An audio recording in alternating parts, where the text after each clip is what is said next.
Hello, everyone. Hello. Here we go. And I think audio signal flow is coming in. I feel like we're in a great place to begin this episode. And I just wanted to welcome everyone to episode 7 of NewViews, I should say. NewView Media is our parent company, and NewViews is our program that seeks to spark civic imagination, improve our collective messaging to build a more just, equitable, and sustainable planet. We're all in this together, and I truly believe that every conversation helps move the needle. And, grounded in these values of respect, honesty, open-mindedness, patience, collaboration, curiosity, experimentation, we're going to move the needle here to build this better world. And I'm just so grateful for Jimmy joining us today. I'm also thankful for Will for connecting us, Will Brierly, because he's always behind the scenes making an impact. And, this is just another example of how he's brought us together for this episode to have a thought-provoking conversation. And I'm just so grateful for all the work you've done to, push this movement forward, and, your work across messaging and finding that balance between social commentary, which I feel like so many creatives don't necessarily lean into. And I feel like you've really threaded that needle in such an impactful way. Whenever I bring you up to people in this past few weeks, they've been like, wow, Jimmy is awesome at what he does. Oh, well, that's very nice. Thank you so much for having me. And a big shout out to Will Brierly. Today's his birthday. Oh, Will. Yes. You're tuning in. Hey, brother Will. Awesome. So we're just really excited to dive into your story today and kind of experiment with our messaging that, hopefully our audience learns something and engages with us, asks questions along the way if you have anything, team out there. So I just want to start by this, overall question, and your phrase that government matters, that I so strongly align with that value. But your story, how did government make an impact on you growing up and believing that, hey, government was there when you needed it? Sure. Well, my dad, I grew up in the city of Cambridge, and my dad served in Korea. And when he met my mom and they eventually got married, the U.S. government and the United States Army, and I guess it was the Defense Department, provided what they call the GI Bill. So it was a government program to help all these returning GIs from World War II in Korea with housing assistance, that you could buy a house at a very low interest loan. And it literally, there were hundreds of thousands of people returning from those wars that were eligible for the GI Bill. And the GI Bill helped build the middle class. It helped encourage home ownership. It was the government sort of rewarding people who had served for service. And it was a remarkable thing. It was created by a couple of, business people, but with the government, the best interest of the country in mind.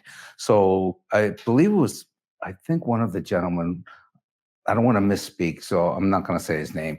But anyway, when I went to the Kennedy School of Government, I remember reading about this, and I'm reading about these two titans of industry who really knew all about the markets and all about capitalism and housing and everything, who were trying to use the government to create something in the private sector for individuals. And so that's where we grew up. We grew up a mile from here. We're in Kendall Square, Cambridge right now. When we were growing up, this was pretty desolate area.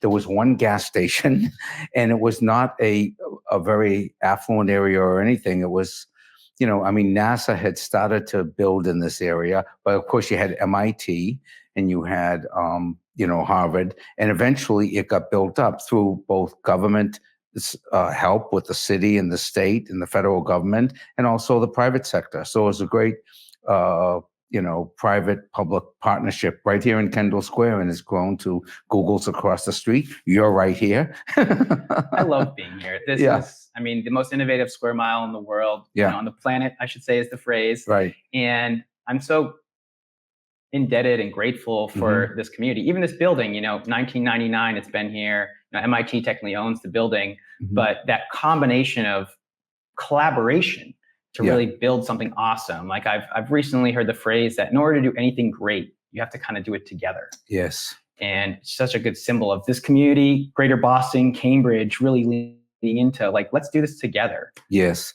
There's a saying, I think it's an African saying, that if you want to go fast, go alone. If you want to go far, go together. And no, as you mentioned, the role the government has played. I went to the Longfellow Grammar School across the street from my house on Broadway.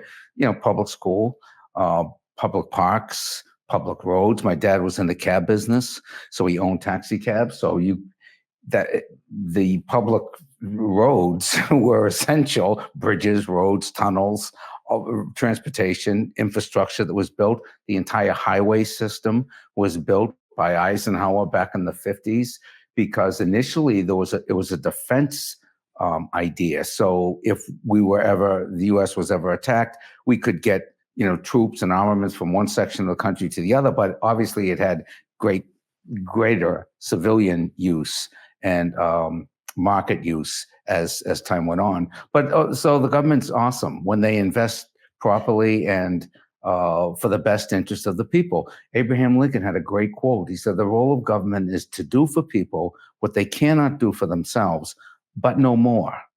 So that was his philosophy. And and when he was, I think he was still in maybe Congress, but he advocated in a big way to clear the Erie Canal of all these stumps and tree stumps. We don't think of tree stumps as being a big impediment to growth now, but at the time, these barges couldn't get up and down the river because all these tree stumps from storms and things were in the river, and they took up a collection and they started taxing people to remove these tree stumps so it would help navigate the barges up and down the river and things like that. These are just little anecdotes that I've come across over the years, how things have changed and how people have gotten together in a collective way to move the ball forward in the country. Absolutely love that. I have this thesis that the majority of us have these overlapping values, despite this concept of divide and partisanship. And I feel like government is one of the coolest things humanity has ever invented, to work together. And since that invention, my theory is that there's actually been not 2, but 3 jockeying coalitions competing for a majority, a majority consensus. And my thesis is, there's a movement for money, there's a movement for power, and there's a movement for people. And too often, this movement for people has been left behind while these money and power forces jockey for position. But I'm so encouraged by this democratization of the internet and these growing movements that we're trending back towards this coalition of people. I mean, you look at the first 2 years of the Biden-Harris administration, that was amazing work of government functioning for the people. Like just today, I saw that 122 new train rails are going to be built. I'm like, yes, this is what government can do. Right. And I'm just like, want to bring it back to your growth, and where else have you seen government kind of inspire you in terms of like innovation and stuff like that? Sure. Well, I think in the film, first of all, in terms of the government in the first 2 years of the Biden administration, in terms of bipartisanship, they get this infrastructure bill through. Yes. And the people, Mitch McConnell, right? He wants this bridge built down in, I guess it's Tennessee. Is this Kentucky or Tennessee, Mitch McConnell's? I'm not sure. Kentucky, because he's Rand Paul, I think. Okay. But anyway, they got this bridge that had been held up for years, and it's over one of the big rivers there. I'm not sure which one, but obviously it's going to help, the red states, the blue states. Yes. It's going to help the country. And, he's hardcore partisan Republican, but he knows where this money and infrastructure is essential for his community and to keep commerce going and people and everything going. So, I mean, that's a beautiful example. On a personal level, growing up in the area, a lot of alcohol, a lot of drugs. And I remember in the 80s, at the end of the 80s, I had lost 3 friends to alcohol and drugs. I personally was going downhill because of those substances in a big way. And I remember calling places for help, detoxes, rehabs, treatment centers, hospitals, and getting the runaround, like there's no beds, there's long lines, you don't have insurance. I ended up calling the Cambridge City Hospital. At the time, they had a federally funded program there called Cahill 3. And I called them. This is a week before Christmas, 1987. And I just said to the man who answered the phone, "I really need help." Without missing a beat, this man said, "You called the right place." And I have never forgot that. When I ran for lieutenant governor, people said, "Why are you running?" That story came back to me. You called the right place. And I went into that hospital, and it was a life-changing event. There was a place to be for 7 days. I got all that crap out of my system. I moved to New York, and I focused on stand-up comedy and just staying sober. And just it was life-changing, put it that way. A year later, to the week that I went into the hospital, I got the greatest Christmas gift any young comic could ever ask for, a spot on The Tonight Show with Johnny Carson. Now, Tom, I don't want to date myself, okay? But at the time, The Tonight Show with Johnny Carson was the biggest entertainment show on television. Granted, we only had 3 channels, but still. And I don't want to date myself, but the other guest that night was Bob Hope. So I think I just dated myself big time.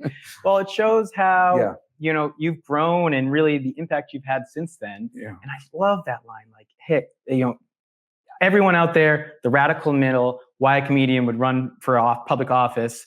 I highly recommend it. That's, I think, one of my favorite lines of the movie. It's like, hey, you've called America. Yeah. You've got the right place. You've got the right number. You called the right place. Right. We need more of that. And I want to ideate with you throughout this episode. Sure. How can we build that reputation for our government, that our civic institution that we all share a part of, that they can trust and build together through that? Mm-hmm. So, I mean, kind of like, running, like, let's go through lieutenant governor, decision. I think that's a great impetus for that, like, and leading into your career, like, why did you choose, even before that, like, why did you lean into social commentary? Like, why did you think that was an important avenue? And usually I feel like creatives talk and, build programming around what they're passionate. Like, why was that for you? Absolutely.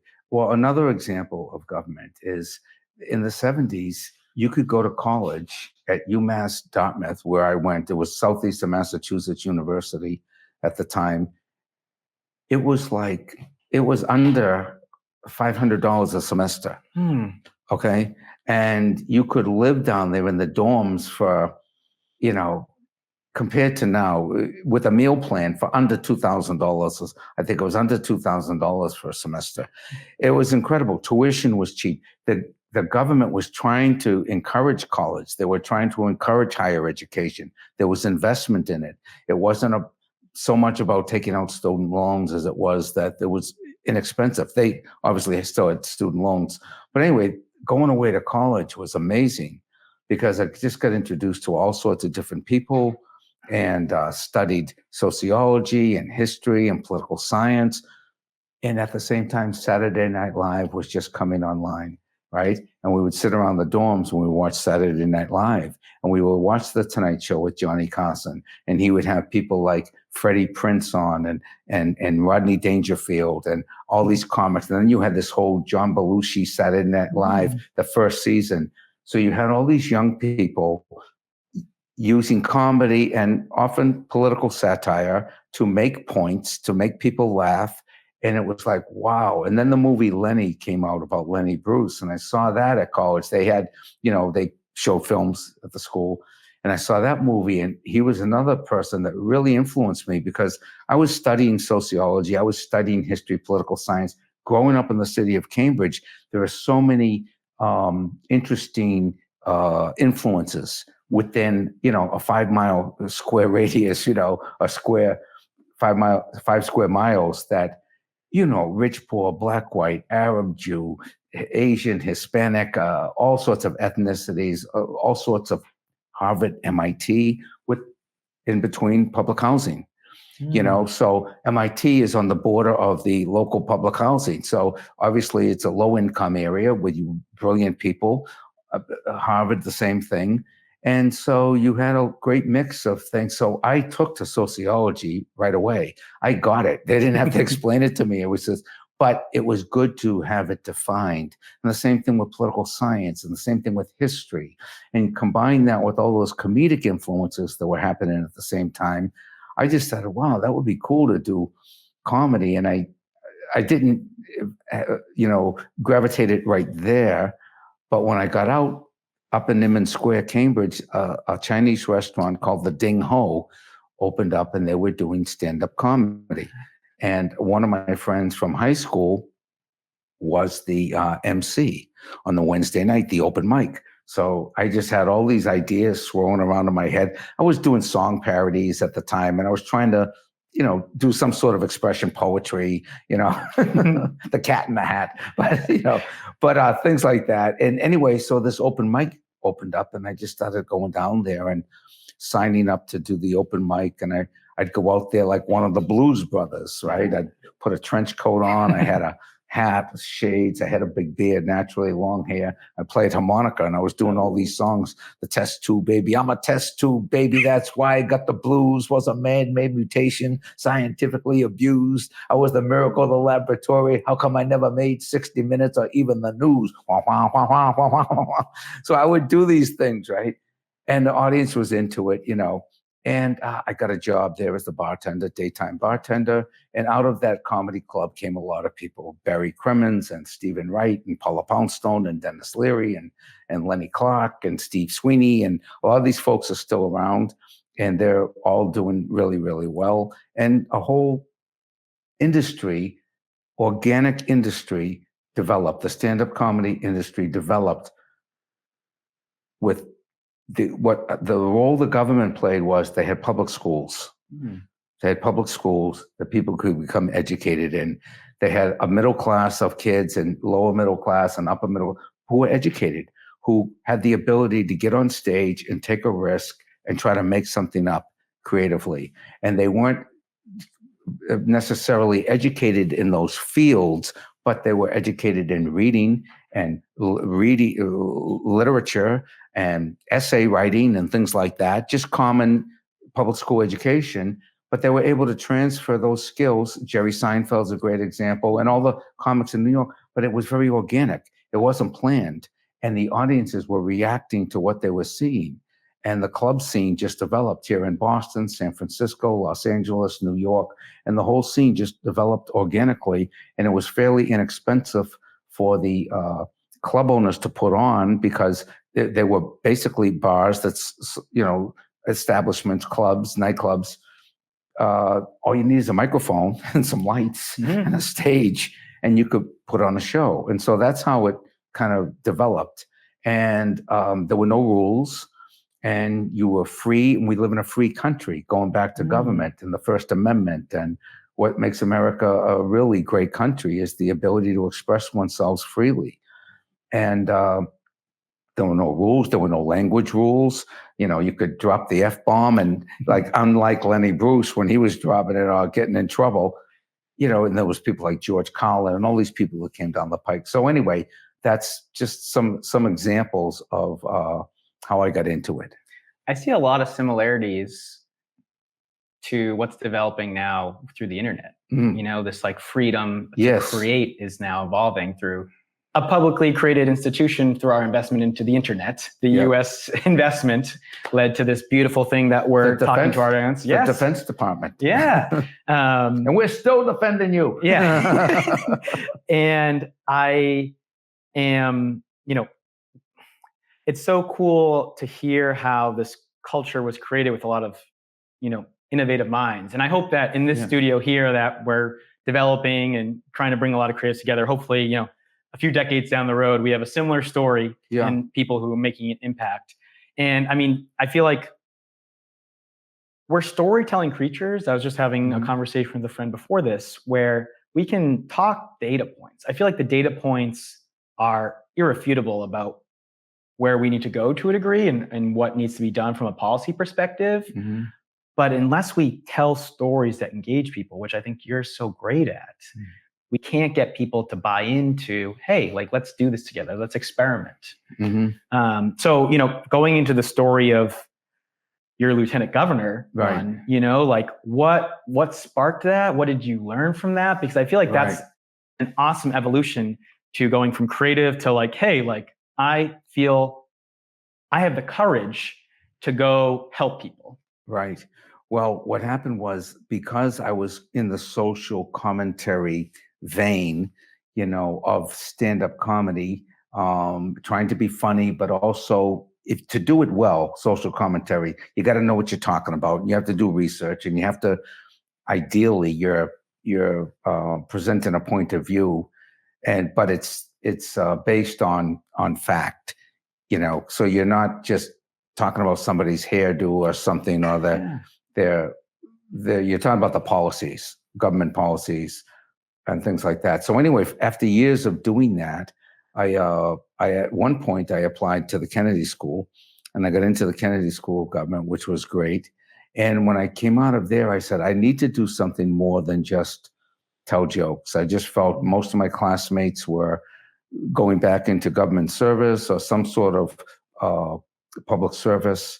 One of my classmates is now the president of Moldova, Maya Sandu, yes, right on the border with Ukraine and Russia, yeah. But that was that level of, and many were from the armed services or national security or nonprofits and here in state and local government. So anyway, there was just this feeling of participating. You should be doing something more. And anyway, that's when I started Humor for Humanity. And I did that for a few years. But this is interesting that you asked that question. In 2016, I was trying to help Hillary do what I could. I always tried to get involved around the elections. And my job was to one of my jobs was to hold a sign. And it's always funny because before Hillary ran, I was holding a sign once in Central Square to get people on election day to the polls. And I'm out there with the sign, let's do this, people, let's do this. And people are ignoring me, you know, and I start making things up. Listen, you kids, I did not risk my life at the Battle of the Bulge so people could not vote on election day, right? They're walking past me. 2 hours later, I get even more crazy. I'm just trying to amuse myself because it's a long day. You're out there 8 a.m. till 8 p.m. with the sign, let's do this, let's get to the polls. And I'm up there, listen, you kids, I did not take a musket ball to the knee at the Battle of Bunker Hill so people could not vote on election day. This kid comes up to me, about 19 years old, dead serious, looks me in the eye and says, thank you for your service. Now, Tom, I know I'm getting older, but 241. So anyway, so I was engaged in all of this. And then when Hillary lost in 2016, I really thought a lot about Donald Trump. And I thought about how he was an entertainer and he was able to message in short, simple messages. Because people say, how did he win? One of the ways, short, simple messages, 3 words: build the wall, drain the swamp, lock her up, make America great, 3 words. And I always felt like, you know what? We have our own 3 words. We have our own 3 words. Feed the hungry. Not only the people hungry for food, the people hungry for opportunity. House the homeless. Not only the people walking the streets, sadly, many of our veterans, but also the people who work every day and are trying to find a safe, affordable place to live and raise a family. House those homeless and heal the sick, not only physical illness, but mental illness, and welcome the stranger. Welcome the stranger. So America continues to welcome people into this great country rather than pushing people out. And this is the message of America. This is the message. This is the human message. Feed the hungry, house the homeless, heal the sick, welcome the stranger. And just for our Boston audience, fix the T. Yes. Fix the trains, ladies and gentlemen, because I always felt if John F. Kennedy could inspire a generation to go to the moon 50 years ago, we can get a train to go to Springfield. I saw that the Springfield station is being developed to maybe get that. Yeah. And I've inherited this this mission from Dukakis to get the north-south rail link done as well. You know, I went and interviewed him at his house, and I loved that conversation. And it's just so obvious. Like someone said, it's criminal that it wasn't part of the Big Dig project, you know, and that should have been it. But, you know, I am so grateful that you had the courage to stand up and be like, hey, I'm good at this messaging, you know, and you can bring people together in a really great storytelling. Yeah. You know what's interesting about that? You mentioned courage. There was a lot of fear about running for office. A lot of fear. Would it be taken seriously? You know, what if I win? What if I lose? What, you know, what are you going to do if you lose? What are you going to do if you win? All these things going through my head. And I heard I heard it someplace. I don't know where it was, but you mentioned courage. And the phrase was, what would you do if you weren't afraid? What would you do if you weren't afraid? If it wasn't for fear, what would you try?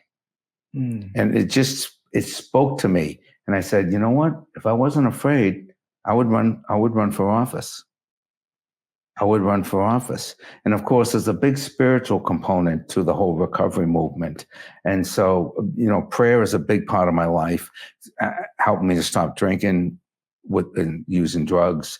And so that I no longer necessarily am struggling with that, but there's other things that you can use prayer and spirituality for. Fear, it is one of them. Resentment, all these things that can, self-pity, all these things that can hold us back from fulfilling our potential, and asking, in my case, I just ask God, help me, help me with these situations, help me with these challenges, help me with these ideas, help me to fulfill my potential as you would have me fulfill my potential. The values, I grew up, going to Catholic school, BC High. And, the serenity prayer was above my bed. And Right. I loved hearing that in your documentary, the serenity to know the things that we cannot change, the courage to change the things we can, Right. and the wisdom to know the difference. Right. And that has really been a huge part of my growth. And I'm so grateful you saw the opportunity to make a difference, because I believed in you. And I was right beside you, and to a degree, doing videography for Bob Massey and his governor campaign. And, I'd love to learn about what you learned from that campaign, so that we can inspire, hopefully, others listening out there to run for office as well, because it's an important responsibility, and there's a lot of learning lessons. Right. Well, one of the things is, and you mentioned the spirituality, greater people than certainly me or you or more consequential people have always leaned on that dimension. And there's nothing wrong with being afraid. The thing is to overcome it. And one of the things you can use is a connection with the higher power. There's a great chapter on Martin Luther King's. I have a book of all his essays and writings, and he does one on fear and how he's in his house. And this is like the late 50s, early 60s. He got death threats all the time. He's in his house, and someone calls up and leaves a horrible message about, we're coming after you, N-word, you're dead, all this stuff. And he was overcome with fear. And he says in the book, in his essay, I just started praying, and I got out his Bible, and he read some verses in the Bible or whatever. And the fear started to lift, and he was able to go to the next level. He was able to do what he wanted to do, and the fear was taken away. But in terms of what did I learn from the process of running, I really had and I still have it, is a newfound respect for the people who were running for office, regardless of the side of the aisle. It's a huge commitment, and it's a heavy toll on your personal life, and it's a heavy toll on your family's life, because it involves everybody. We had our campaign headquarters in our basement, as you saw in the film. Yeah. And the idea that you're making this commitment, and it's really a 24/7 job.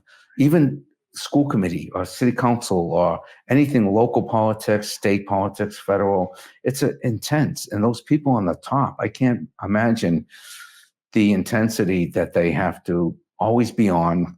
The weight, the decisions, the public scrutiny, the public decisions, the weighing options, trying to do the right thing, satisfy your constituents, raise money, unfortunately, all these competing forces that you have to deal with to get stuff done. Then you got to work with other people, the other side of the aisle, so it's not like, so that's why people sometimes get frustrated with government, that it takes so long to get a bridge made or something. There's so many, it's designed with checks and balances. Right. I interviewed post-election Bob and Dr. Don Berwick as well. I'm a huge fan. And I asked them, what did they learn too? And the big takeaway was Dr. Berwick was talking about how over 50% of his time was dedicated to raising money. He had to be on the phone. He had to do meetings with donors and all that stuff instead of talking about the issues. Whereas I feel like now the grassroots have grown where I feel like Senator Sanders and AOC, they only take, small donations from grassroots, which I think is really cool.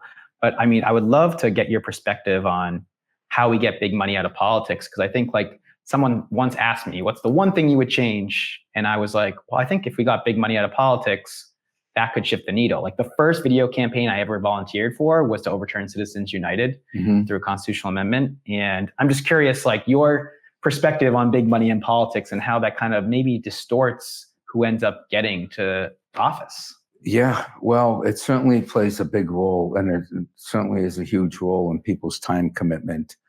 And I think I worked on the Clean Elections campaign in, I think it was coming after some savings and loan scandals back in the 90s with John McCain, and they had a McCain-Feingold bill, campaign finance reform, eventually became a reality. But it passed the ballot in Massachusetts. 61% of the people voted for public financing of campaigns. 61%. The legislature would not fund it. Whoa. The legislature would not fund it. A heavily Democratic legislature would not fund it. And so then they said the people really didn't know what they wanted, because once you get there and you've accepted all this money and you've benefited from the system and played the game to get there, now you're asking these people to forego that system, balance it out, and to forego that and just run without asking people for money. So I think that's part of the biggest problem, I think, is once you get there, I think it's very hard to go back and say, well, that system screwed up. I mean, maybe I'm wrong. Maybe they would gladly do it, but I mean, that's one thing, because the legislature wouldn't do it here in Massachusetts. And then 2 years later, they put it on the ballot, and it was kind of a sleeper issue, and it got in there and had huge public support. I think it was 61 or maybe even 66% of the people passed it, clean elections. And then 2 years later, they put it back on the ballot, but the opposition got a lot of money, and they said, okay, let's go crush this. And I think it ended up losing on the ballot the second time. So, and the money forces put it in. The people who have the money want it like that, because they want their voices heard, and they want their particular agenda to be given attention. And if I were running like AOC or Bernie, I would listen to everybody and say, you know what, you're a tobacco company. Okay, you want to hear your opinions? I'll listen to your opinion. Tell me why. It's good for everybody, or whatever. Or people have a right to smoke, or whatever it is, or gambling, or alcohol, or whatever it is. Listen to it and weigh the pros and cons of those issues. I believe everybody should have a seat at the table, but when someone has $1 million and somebody else has $50, that's not the same. Right. You can't coalition build if people's voices aren't treated equally. Exactly. And so I think that's a big part of the problem. And I was really excited for ranked choice voting too. And that was another issue that was like so close and didn't happen. I think ranked choice voting would be at least kind of democratize the primary system a little bit, and I think like that's the primaries to me. It's like, I don't know. I think that you guys would have had a much better chance against Governor Baker. And I think a lot of people probably saw that, but like primaries it's such an interesting system where you have to engage people so much more almost to get them out. It's already hard enough to get people to participate. Right. But you did an amazing job. I mean, well, thank you. And it's interesting. One of the things just on a national level that makes it really tough in America, in American democracy, I've heard quotes that saying, if we were starting all over, this is not how we would do it. There's 50 states. Each state has how many counties. Every county has their own election rules. What time's the polls open? What time the polls close? When can you register? When's the deadline? Some people can register to vote the day of in New Hampshire. Some people it's a month earlier. So it just seems like such a hodgepodge. And it would be great. One unifying thing we could have in the country is like, let's get some election rules out there that we can all agree on. Yeah.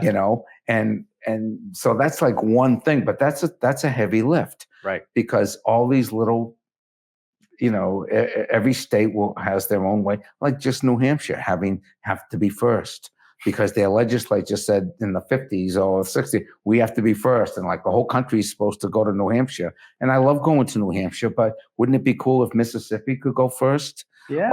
Or Michigan or Missouri or Ohio or another part of the country, and you could rotate it around the country. So the national emphasis is on a particular region of the country and not the same region every year, every 4 years. We want things like that. We want people to feel like their vote matters. Yeah. And I think like we've come to this, even if we could, the Electoral College to me is created to protect slavery. Mm-hmm. I think that there's some type of, we have to evolve past that. And that's going to take some serious conversations. When someone wins the popular vote by 7 million, 3 million, then 7 million. Right. I don't like critiquing as much, but there hasn't, that, whatever you want to call that movement hasn't won the popular vote since, for 20 years, really. Right. And yet there's still a rotation of presidencies, which doesn't really feel just to me. It Right. feels undemocratic. But we could balance federal or Massachusetts next. I think let's start local and we'll go federal. Okay. In which ways, this beautiful Commonwealth has usually led the country forward. I think that was a huge thing that I love from both you and Bob's campaign is that we have a responsibility to lead. And I felt like the Baker administration was a manager. And I just didn't think that we lived up to our potential as a state. And that's what got me so inspired. I think Governor Healey's doing a much better job at that. Mm-hmm. But at the same time, where would you want to see our state lead better, do better, innovate better? What public institutions, what civic institutions in our state do you think we should focus on improving? Well, one thing we've done well, I'll start with all the positive. Yeah. We've done really well with the gun safety. We are the safest state because of people in this state that realize that, there's ways to keep guns out of the hands of people. We have background checks. We have red flag laws. And that's been a concerted effort over the last 20 years. And you probably are familiar with John Rosenthal with Stop Handgun Violence. And he had that big billboard on the Mass Pike that used to say about gun violence with the statistics, this horrible statistics of how many people are shot every day, how many kids are dying from gun violence. Anyway, so we've done really good with that. We've done really good with, our education system. We've had education reform back in the 90s where they try to balance off the amount of money spent to schools.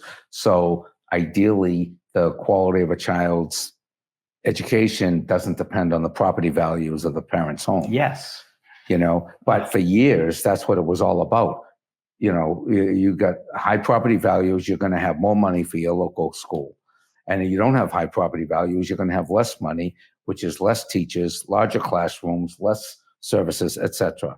So I think we've done a good job with that. And we're always trying to improve in the state. One of the things that I would say that we could do better on, obviously the public transportation has been tough because we have the oldest public transportation system. We had the first subway in Boston and it's still there. And then they would add an addition system over here 5 miles away, which was a different system. This is just my reading on it. Hindsight is 2020. But we obviously got to improve our public transportation. But I think one of the biggest issues for this country in our state is the recovery issue. It's a life and death issue. Yeah. It's a life and death issue. We made a lot of progress, but there's got to be a way to take people who want help in real time and get them into a place where they can be away from alcohol, away from drugs, in a safe environment that they can start to recover if they have the willingness to recover. Right. If they have the willingness. And that's something that's not only important here in Massachusetts, we've done a much better job than many states, but nationally. And it's a unifying thing. And it's across both parties, rich, poor, doesn't matter. And I think that the both the Republican Party and the Democratic Party have really high level examples of people in the immediate family of the first family. If you look at Jerry Ford, and Betty Ford was a groundbreaker in terms of coming out about her addiction to prescription drugs, and I believe alcohol as well.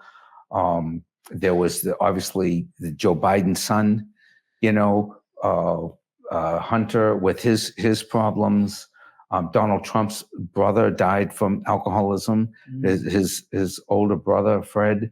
And so there's these examples of the Kennedy family had their own curses with alcoholism. So there's these examples on a very Jimmy Carter's brother, Billy Carter, was an alcoholic, and it really, was terrible for his family, but also it hindered Jimmy's ability to serve, or to, people would say, well, you can't. I heard a guy say to me, Jimmy Carter, why are you voting for him? He can't even control his own brother. But as if you can control another person who's under the influence of alcohol and drugs. You can't. But if they want help, you can provide a place for them to get help. And that's, I think, what we got to do. Another area, go ahead. I'm sorry. Oh, no. So I'm just saying there's a potential for bipartisan help on that particular issue. Yes. And it's too many deaths. I mean, I feel like some of the movies and shows out there bring a lot of attention to it, which is awesome. We have to get that. We have to get policy passed. Yeah. I'm curious about Massachusetts' recent policy of psychedelic recovery for addiction. Mm-hmm. And we don't have to dive into that, but I'm just curious because the research is promising as a way to recover from addiction, but that opens up other things. So, I mean, I think I'm going to vote yes on that question, but I like the ballot initiatives across states in terms of bringing it back to Tip O'Neill, all politics local. If we can use Massachusetts as an innovation engine to test stuff. Mm-hmm. I mean, I even really want to dive into can Massachusetts be a leader for Medicare for all? Mm-hmm.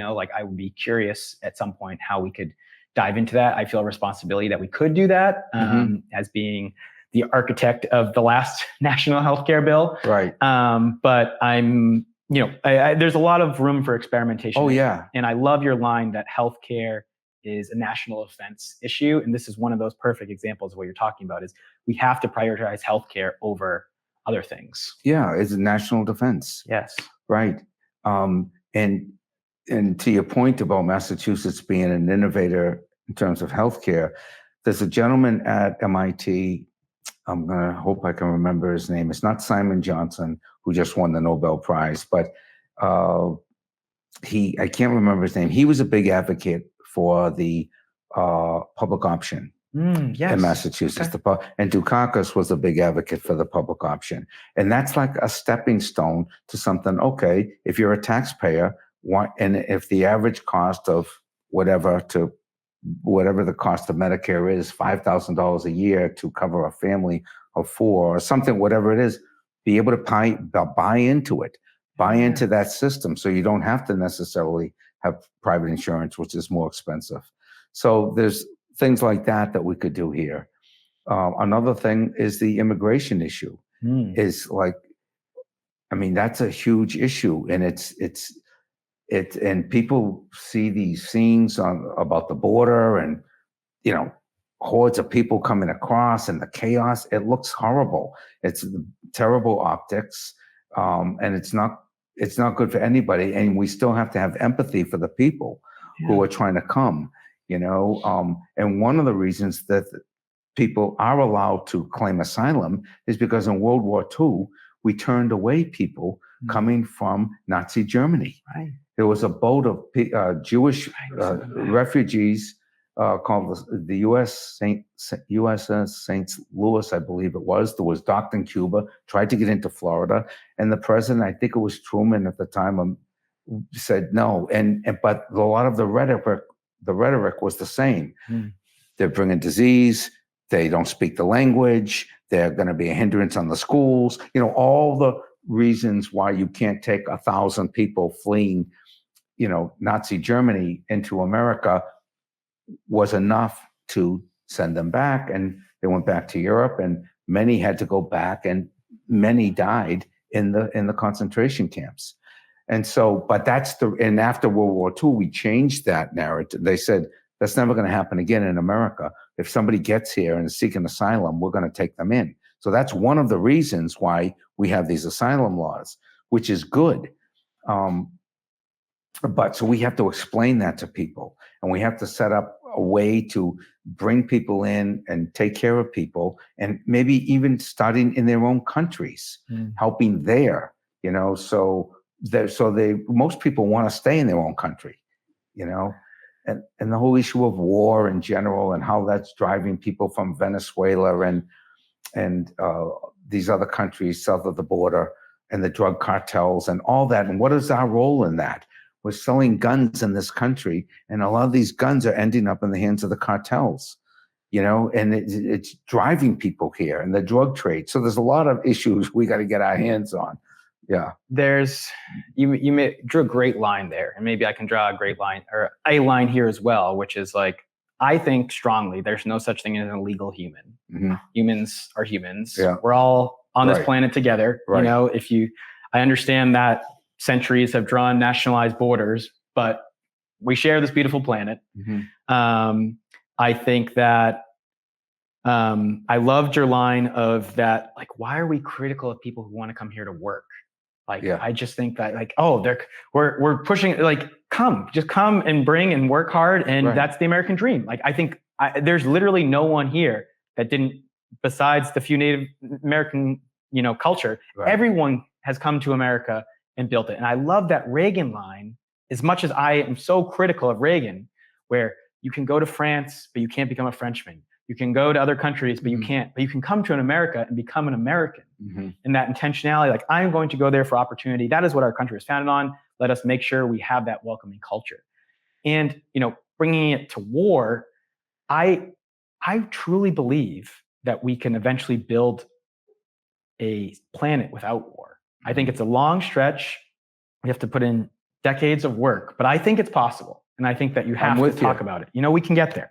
I really do. And then third, to bring it all is like, well, because for a century we've burned fossil fuels and we've heated the planet, this intensification of our weather patterns is going to cause the most migration of all time with these climate catastrophes. And we have to make sure we have a government that can work to respond and be there for people during them, because this is something that's completely was in our control. We didn't address it. Now it's out of our control, and we have to prepare for it. I mean, every day that we continue to spew fossil fuels is getting the issue worse. And I really loved your concept of this clean economy that we should really lean into. And I'm curious if you've, any thoughts on what we've talked about before that? Yeah. Well, I mean, when you said mass migration, my aunt lives in Phoenix, and I was just down there on Monday night doing a fundraiser for the Harris Waltz ticket, and with my friend Paula Poundstone, great comedian, and we've known each other forever. And I called my aunt to see if she would be interested in coming to the show. And she had COVID and she couldn't come, but she said, Jimmy, I'm thinking about moving. She goes, it was over 110 degrees for like, I don't even know how many months of the year it is in Arizona. And I said, Betty Lou, that is just so symbolic of what's going to happen on a massive scale.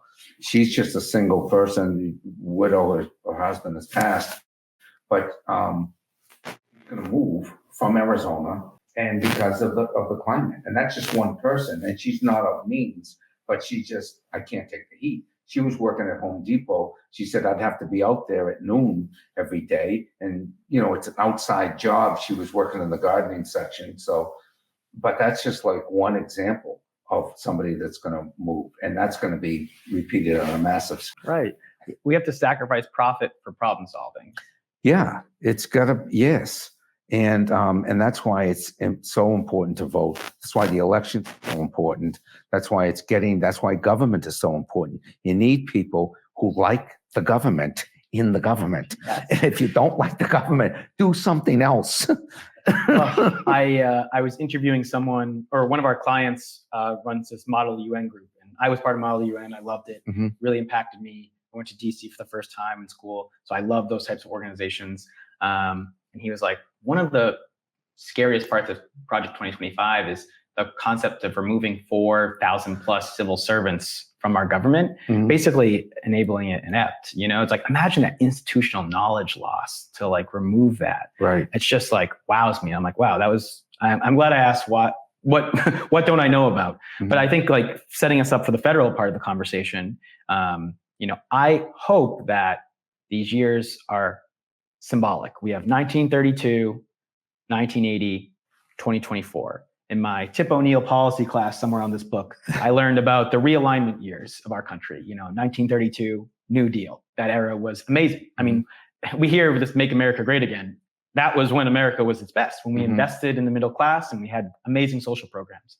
1980, Make America Great Again. The same campaign slogan, I think bookending this era to a degree of like deregulate, trickle down economics. Right. I think that experiment has failed. I think that does not work. So much data around it. But now this era of Vice President Harris, I mean, even the Biden administration should be included in this. These, Obama. Yes, Obama too. I think like there has been a growth trajectory towards it that sets us up for this moment now. Right. Being out there on the campaign trail, what messages would you say to people who are either undecided or haven't voted yet? What message is resonating with you the most? Well, the messages that are resonating with me the most are the importance of truth and the importance of facts and the importance of honesty in the communications. I am astounded and so disappointed that somebody, and not just the former president, but there is so much information that comes over the public airwaves that is half truths, some truth, false.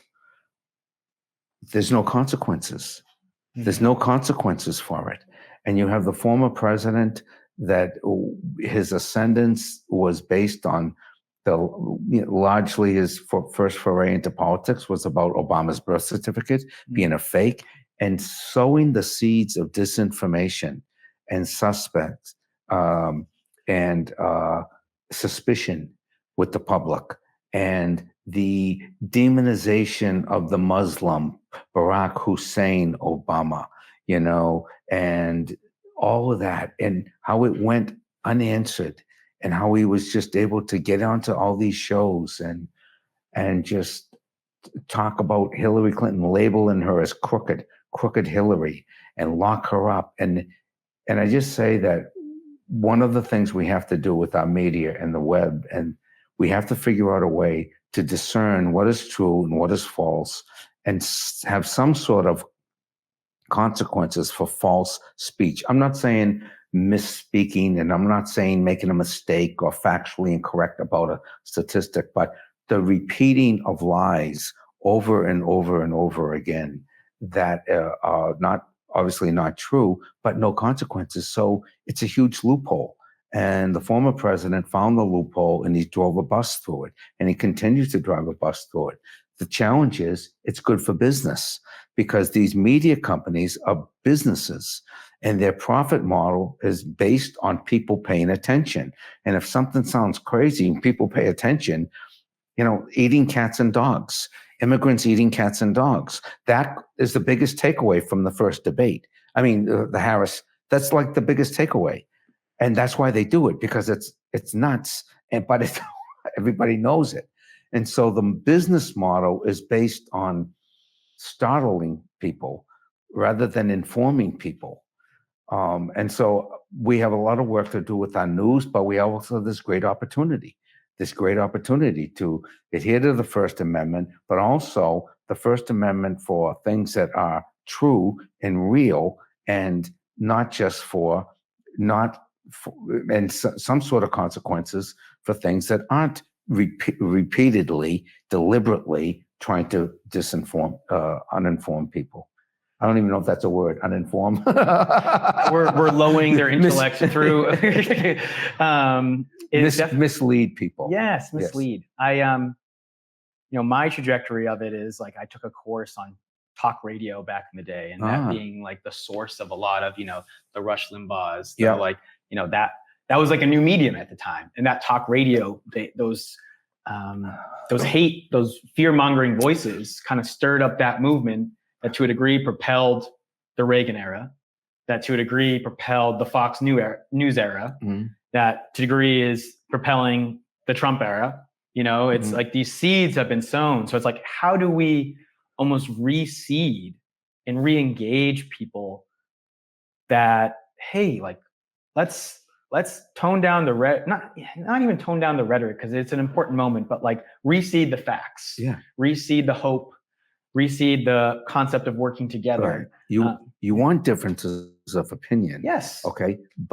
And you need solutions. And, there's two sides, and people are on, some side is, more pro-business, and some side is more pro-government. But if somebody's presenting me with a case of facts of why my ideas are wrong, and I'm a public servant, that's going to help me. I don't want to be on the wrong side. If you're going to tell me that marijuana is harmless, and I don't want to legalize marijuana, and they're telling me it's harmless, and they're right that it's harmless, then I should be on that side. Or if the opposite is true, then I should be on that side as a public servant, right. Or whatever the issue is. But to intentionally mislead people is criminal. And as I say in the film, I think I do, about treating political speech like commercial speech. Yes.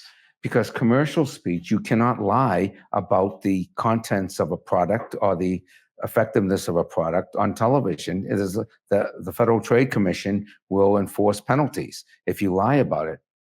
And I make the point in the film that the Federal Trade Commission fined Kellogg's $5 million for lying about the effects that fructose has on children. And I'm saying, if the Federal Trade Commission can fine Kellogg's $5 million for lying about the effects that fructose has on children, why can't we get the Federal Trade Commission to fine pundits and politicians and media outlets for the effects that bullshit has on adults? I completely agree. We have to develop a system for it. And I think we can. And just look at the debates, right? And I don't want to go too long, but I think the debates are a really good example. I was thinking, why not have fines for disinformation during the debates? You have Biden and you have Trump debating. Trump had something like 29 false or misleading statements during the debate. Biden had, I think, 11 or 12. Okay. The advertising rate on that debate on CNN was someplace in the vicinity of $300,000 to $500,000 for an ad, right? So for like a 30-second ad, that's what it was costing. So if you take a nugget of disinformation, and that's a $300,000 value that's going out into the public consciousness, $300,000, right?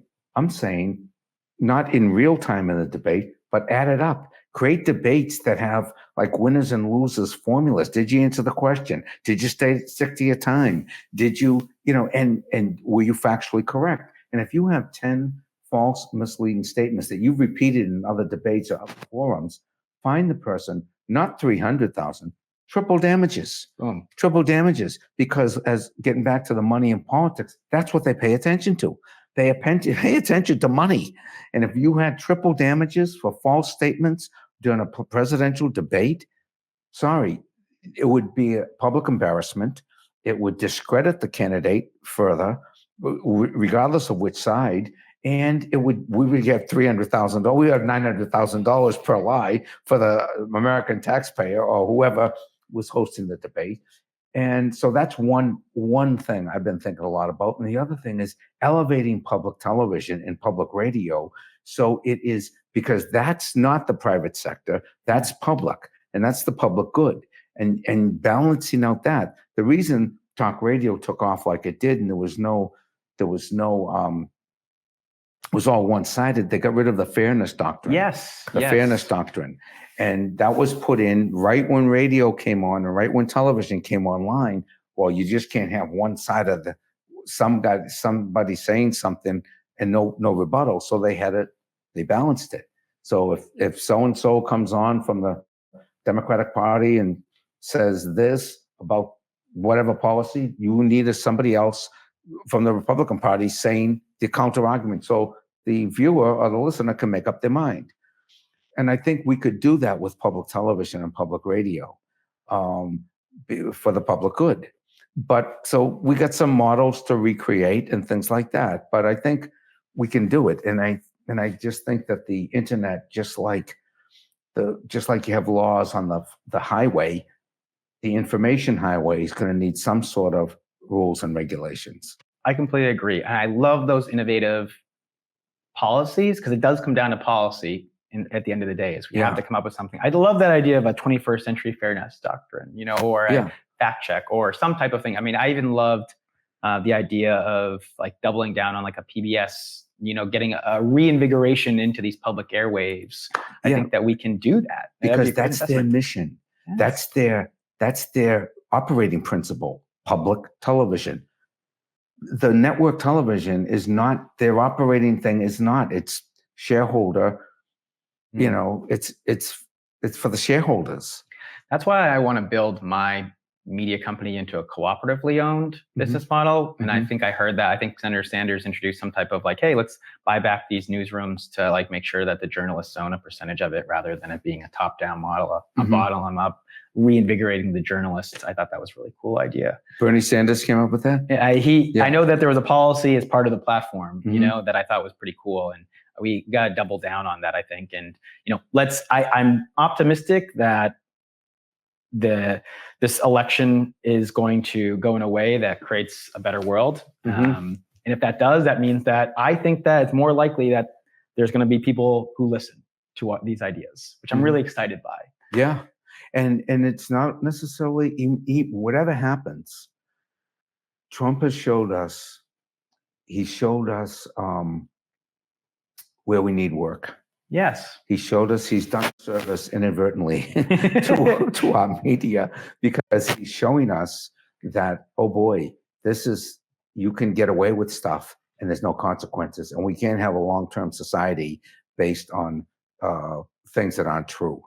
And so I think regardless of what happens on election day, we still have to do a lot of work and still stay engaged. It's like, I forget who said it, Winston Churchill or somebody, that it's constant vigilance. A democracy is constant vigilance. And I think Ben Franklin said, we have a republic if you can keep it. After they signed the Continental Congress, when they created the Constitution. Very well said, and great historical reference. I always like to bring it together with, like, for our audience, is there any media outlets right now or any sources of news information that you really trust to get, facts, to get more information, to be thought-provoking? I try to pay attention to the PBS nightly news. Very cool. Yeah. They have the BBC that comes on right after that here in the Boston area. BBC's got a great worldview. They have reporters on they're heavily financed by the UK, PBS NewsHour, it's good. NPR, I listen to that. I listen to a lot of podcasts. I get a lot of information there's some great podcasts out there of serious people who get together and have serious discussions, and they're very frank on these podcasts. One of them is Politicology. It's all political. Have you heard of them? No. Politicology. It's all former Reagan and Republicans and Bush White House operatives who reject the Trumpism, and they're smart. They're patriotic, and they are big. They founded the Lincoln Project. Some of those folks are there, and the Lincoln Project. They're basically people who were in the Republican Party who came up through it, Reagan people, and have rejected it. And they're fairly young, and they're really energetic and bright, and they're trying to. They're all pulling for Harris and for me to hear people who were once one way and now have had a change of heart, to me that gives great credibility to what they're saying, because it's really hard to switch gears and criticize your own team when you have such an adherence to that personal history. It takes courage. It takes courage, and that's what it's about. It really is, and that's anyway, so that's one source of news. And there's the Lincoln Project, and there's people like that I get. And I listen to talk radio, and I watch Fox when I can. And I listen to try to get a diversity of opinions and go, okay, where are they right and where are they wrong? And again, when you see some things when they're focusing on the border, Fox, and they got a helicopter going, and you see people running, you go, you know what, this is chaotic. And that's what's driving the people's anti-immigration sentiment, and so that's helpful to me to see. I can see why people think that way, but I wouldn't see that if I wasn't watching that or listening to some of the talk radio, which I listen to, and hearing the arguments and familiarizing myself with other arguments that aren't necessarily. If I only listen to people that I know and I agree with, I'm not going to hear those arguments or those points of view. I think that's a great way to kind of almost wrap, but like I wanted you to talk about the documentary a little bit and like your strategy of release. Like I love kind of learning about how you're keeping this open and like using it as a means to like engage others about like, hey, let's like talk about these issues that are very middle-esque, that are very grounding. Like I just want to have our audience kind of a call to action on why the documentary is being released in its innovative strategy it is now. Sure. Well, the documentary is called Jimmy Tingle, The Radical Middle. Why would a comedian run for office? It's based on my historic 2018 campaign for Lieutenant Governor of Massachusetts. And we did a show at the Sanders Theater, and we filmed it. And then we went into lockdown, and I wasn't planning on making a film, but 4 years later, we just put the footage together, did some interviews, and we made a film. And it's on YouTube. It's free. It's free on my website, jimmytingle.com. You just go there, you click it, and you can watch it. It's 50 minutes long, and it's basically what motivated me to run, some of the issues that I care about, and going to a higher, I would say a higher, more spiritual level when it comes to solving problems and not giving up hope, because this country and this world have been in some hairy situations before, and we have come out of them. But it always takes leadership, it takes faith, it takes courage. But we're going to be okay. That is my takeaway, that we're going to be okay, but we're going to need help. So God, help us. Well, I appreciate the work that you've done to release this in a way that's engaging and helping educate people and encouraging action with them, and using you as an inspiration. And, even just tying back to the speech last night outside the White House, I truly believe, I'm so proud of our country in so many ways. And I think leading with that, I'm critical of our country because I'm proud of it. And I think we can do better. And, it's this concept of that this is the coolest experiment that humanity has ever created, this country of very diverse people coming together to experiment and build policy and grow together across such a large space, like this continent, like this is so amazing of an experiment. And I think that we have a next level to unlock. And I'm hopeful that we can do it together through conversations like this. Great. And I just wanted to, let you end with, is there anything else you would tell our audience in terms of getting involved or, going out there and making an impact? Yeah, I would say, hello, audience. I'd just say, do what you can, where you can, how you can, when you can, because faith without works is dead. So we can build, in the words of Abraham Lincoln, that more perfect union, and the government of the people and by the people and for the people shall not perish from the earth. Beautiful words to live by and be inspired by. So I just want to thank everyone for tuning in and, helping build this better world together. I know that we can do it. I'm optimistic that programs like this can, move the needle towards a more just, equitable, and sustainable world. So thank you, Jimmy, for joining me today. My pleasure, Tom. Really thank you so much. Everything you've done to, it's my pleasure. And congratulations on a great new studio and a great new show. I love it. And what a crew. What a crew you have. Geniuses, each and every one of them. I completely agree, wholeheartedly. I hope that more programs like this come out of this space and that we truly can make an impact on the world. So thank you all for tuning in. And until next time, in solidarity, thank you so much.